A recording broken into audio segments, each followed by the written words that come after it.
Alright everybody, so this is going to be part 2 of the other video. So once again we're talking about being positive instead of being negative and how it can improve your life with epilepsy. So to give you an example of how I've decided to start loving myself more, and I've always done this, but what happened was on Thanksgiving, like I said, I had a lot of seizures. If you didn't see the first video, please go look at that one first because it'll kind of help you with this one. There's a link to it below. So on Thanksgiving I had a lot of seizures and I was really upset and I felt really unlucky and I felt down in the dumps because I said, why out of all days does it have to be Thanksgiving that I need to have all these seizures? Because I had all these plans. I had plans with my family, hopefully plans with my boyfriend. You know, the last thing you want is to be having seizures on Thanksgiving. You want to enjoy the meal. I couldn't sit down and eat with my family. I couldn't join them at the table. I couldn't socialize. I had to sit on the couch until the seizures passed, and they didn't for quite a while. I actually had to go sleep for a long time, and to me that was upsetting. And you know what? I went to my room and I slept, and I thought really deeply about what was happening to me, and I kind of thought to myself, well, I started praying, and something kicked in, and it said, like, something just came to me when I was praying, and it was kind of just God telling me, hey, it's Thanksgiving, you know, it doesn't mean the world's over just because you had a couple of seizures. Get some rest and try again. So I rested, and I slept for about an hour or two, and I woke up, and I felt so much better. And I woke up and I said, you know what, I'm gonna have a new outlook. And sorry. So I said, I woke up and I said, I'm gonna have a new outlook, and I'm going to look at things differently. I'm gonna tell myself that today is not going to end in a bad way. So I did. I woke up, I got out of bed, I washed my face, and I said, today is not gonna end badly. And you know what? I had the most wonderful night. I spent time with my family. I said goodbye to everyone. My boyfriend ended up getting to come over, which was really, really cool because I don't usually get to see him on holidays. And he came over and we had a great night. We rented a movie. You know, I got to eat and it was great. You know, I got to actually eat because I was very nauseated. But gosh, I mean, it was amazing how changing your attitude can change your whole day. And it's something that I want to share with people because I get, like I said, I get these emails from people just saying, I'm hopeless, there's nothing I can do, how can you help me? And of course I can't really help them with medical advice or anything like that, but I can give them advice on how to change their attitudes and enrich their lives. And being positive is where you need to start. And that's something I cannot stress more. And, you know, well, of course I don't want it to be stressful, but you know what I mean. It's something I cannot push more. So other things you want to be positive about is you want to be positive even when things are really rough. For instance, when you're switching your medications. I know those are some of the most rough times for me, is switching a medication or switching your medication regimen, schedule, whatever, because that's when your seizures start coming back. That's when you have to start worrying, am I gonna have a seizure today? That's when you gotta start telling your boss, hey, I'm switching my meds, so watch me so I don't have a seizure. That's embarrassing, and I'm not gonna say it's not, because it's very embarrassing. I'm not entirely embarrassed about it anymore, but it's embarrassing for a lot of people, and I'm not gonna say it's not, because it's like asking for a babysitter at this age is like awful, you know. So even I can imagine parents how they feel when they say, you know, watch so and so he doesn't have a seizure, or just in case he has a seizure. It's hard. So you gotta look at the positives, and it's hard to do because you're thinking, okay, what's positive about that? Is there anything positive about that? Well, yeah, there is, because for one, this could be the key to controlling your epilepsy. this change could be the one change that changes. That's a lot of changes in one sentence, I'm sorry. But this could be the one change in your medication that controls your epilepsy. You never know, and you need to have that hope every time. Like I said, once you choose hope, anything's possible. So keep your mind open and your heart, spiritually and mentally, physically. Keep everything open for hope and change. And if your doctor says, I think this is, and ask him, say, is this the best thing for me? And if he says yes, go through with it and try it. If something goes wrong, you can always go back. Remember that. And that's something a lot of people remember. They say, well, now I can never go back and do that again, but they really can. In reality, if it doesn't work, you can go back to your old medication. So that's something to keep in mind. Try to make things positive if you can.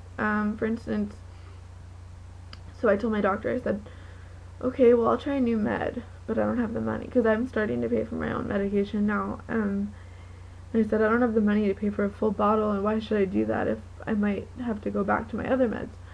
So what we did is we just had him write a small prescription, like a trial prescription, sort of, for that amount of time. So he, instead of giving me like 30 pills, or instead of giving me like 60 pills, he gave me like 30 or like 20. So I didn't have to pay so much, which was really cool, because you can't refund meds, obviously.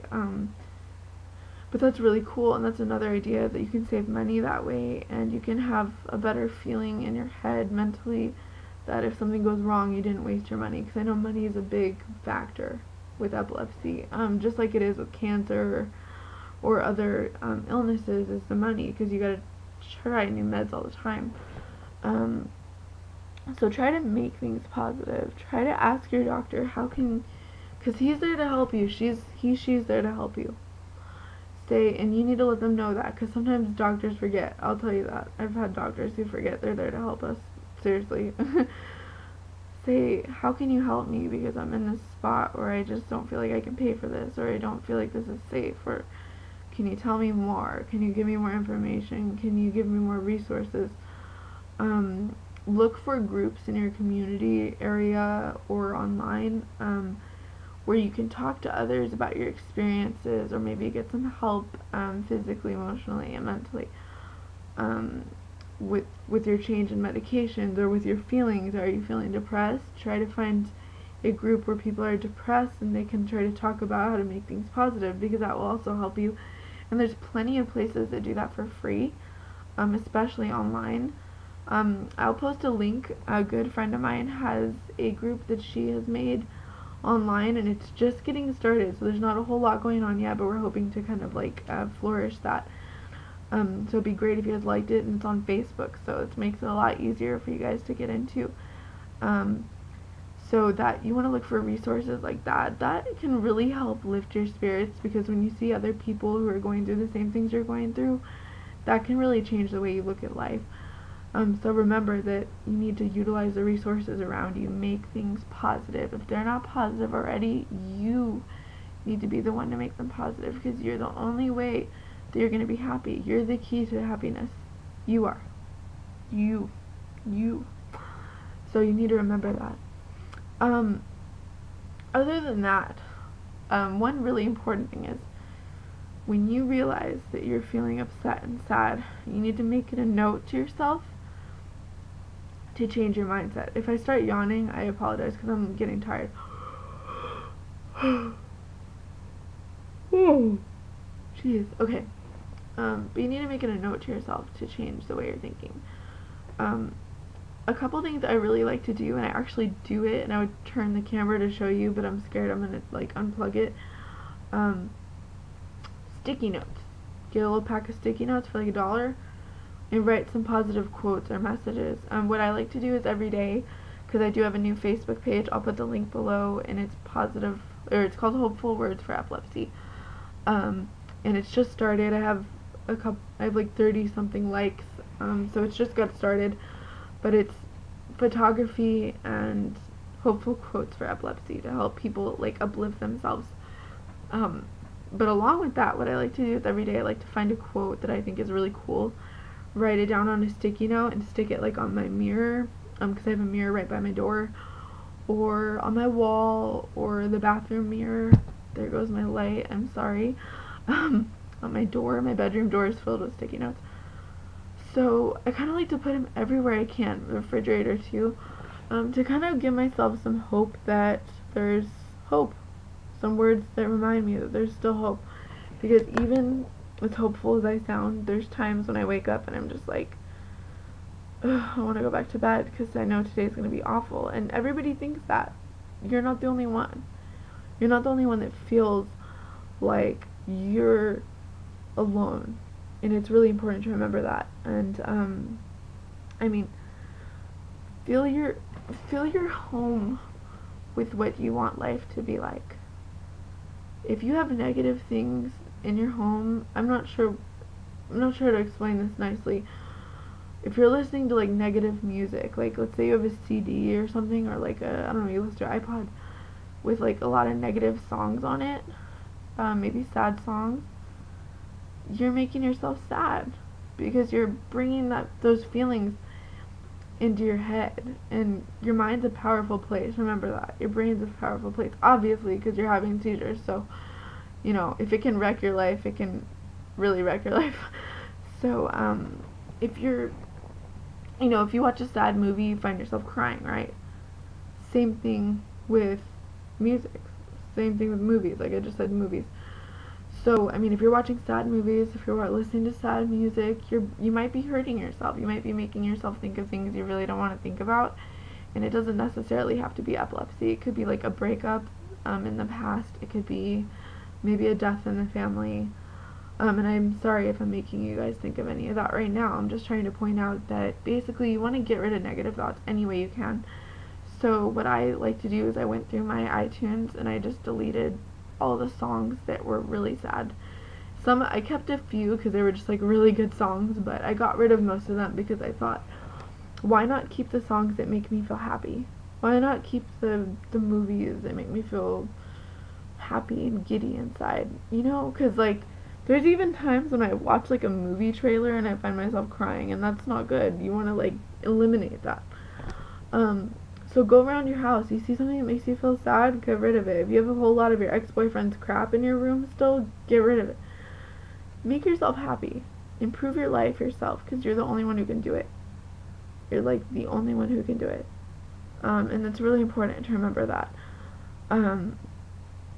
So you remember to improve your life in that way. So maybe get some sticky notes, put hopeful quotes around, or maybe every morning before work or something, make it a note to get online and find a hopeful quote. If you type in hopeful quotes, or if you just add my page on Facebook, you'll get one several times a day, and they'll uplift you, they'll make you feel hopeful, and that's what I'm trying to do for you guys.